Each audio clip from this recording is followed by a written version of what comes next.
In this tutorial, I'm going to show you how to use some of my editing actions for when you're shooting outside. And we're going to start off with this straight out of camera picture here, which is slightly desaturated and a little bit grey because it was shooting late in the evening time, and I'm going to make it warmer and sunnier like this one here. So I'm first going to delete those, and I'm going to go into Bridge because I'm going to open this in ACR. Now I know some people use Lightroom as well, but just for this I'm just going to use ACR.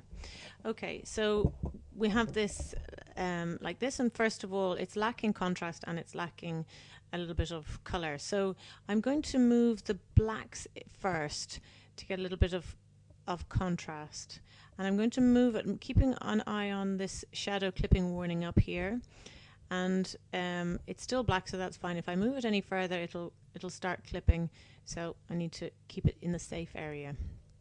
I'm going to move the temperature up, and you can see already if you shoot raw you have an awful lot of possibilities of being able to adjust your color before you even take it into Photoshop. So we're just going to up the temperature of that there, and I think that's all we need to do for the moment. Now you can crop it in here if you like, but I'm going to crop it in Photoshop. So I'm going to open that image, and so I'm going to crop it first. The thing that strikes me is this is, I shot at an angle. The path shows how much of an angle I shot at. So what I'm going to do is I'm going to even that up, and so then also by doing that I'm moving the subject further into so she's in the thirds aspect there. Okay, so crop that, and the next thing I noticed is this walker in view. So I'm going to use the patch tool, and I'm just going to select around him, and then you just click on it and you just move it into an area where the patch looks good. Let it go and it'll do its job, and that's done a pretty good job.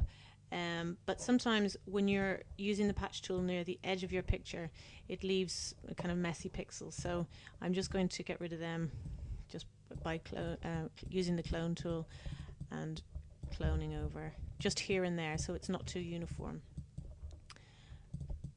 And that's done there. The other thing I don't like is this very out of focus dandelion here, and I'm going to use the clone tool again there, and I'm going to clone that out a little bit from this side. You just want to stop it from being too uniform. Okay, so now that I've done that, what I want to do now is I want to make her stand out a little bit from the background. So the first thing I'm going to do is I'm going to run my color and contrast action here, and when that's run you can see what it does with each layer. So the first one, it ups the color saturation there.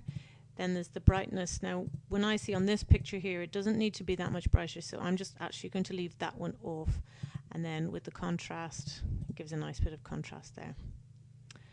So I'm just going to flatten that, so that's fine. And then the next thing I'm going to do, just to bring her out a little bit as well, I'm going to darken the background. So I'm going to run that action. So the message here says paint over the background with a soft white paintbrush and not over the part you want to keep light.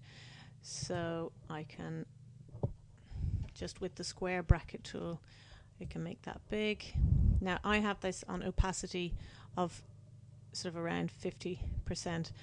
I'm just going to go over and maybe a little bit on her dress as well, because her dress got quite bright. Now that's very dark, so again I can go back to my layers, I can see what it's doing up here, and I can just bring the opacity of that layer down if I want.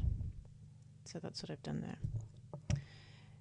Now sometimes if you're editing an outside picture and it's very sunny and the grass gets a sort of a neon color, so it's not so bad here, but what I'm going to do is I'm going to run the action, it's called toning down neon grass, and I'm going to play that.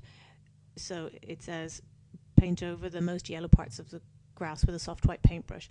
So that's what I'm going to do. Get my paintbrush, it's set to white, and I'm going to set it to 100%. and then I'm just going to paint over the yellow bits. And what it does is it basically just adds a little bit of red, takes out the yellow and adds a little bit of red, and that will stop your greens from getting too green or too yellow. Okay, so now we have it like that. Now what I want to do as well is just, I'm going to zoom up here, and even though probably on a picture this size it wouldn't need it so much, I'm going to soften her skin. So I'm going to flatten that image, and I'm going to run the skin smoothing action. And with a white brush, I'm going to paint over just her skin. I'm going to be very careful not to paint over her hair or her eyes. So I'm going to soften that out. Some little insect bites she had on her hand. And smooth that out. Now if you press the backslash button, you can see where you've painted. So you can go back over the areas where you might not have painted if you want. So that's smoothed out.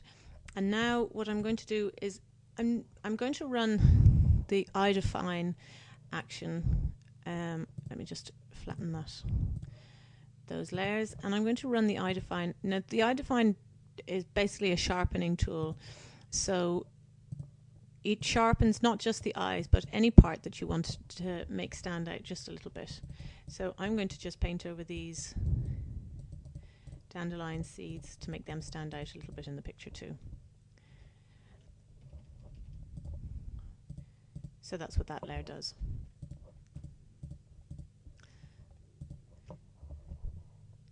And I think that's probably enough. Now just in here I can see a little bit of area that's just a little bit too red.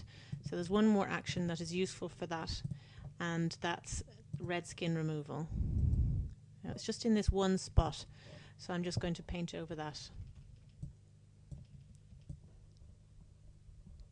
area there, and that just takes the red out of that bit there.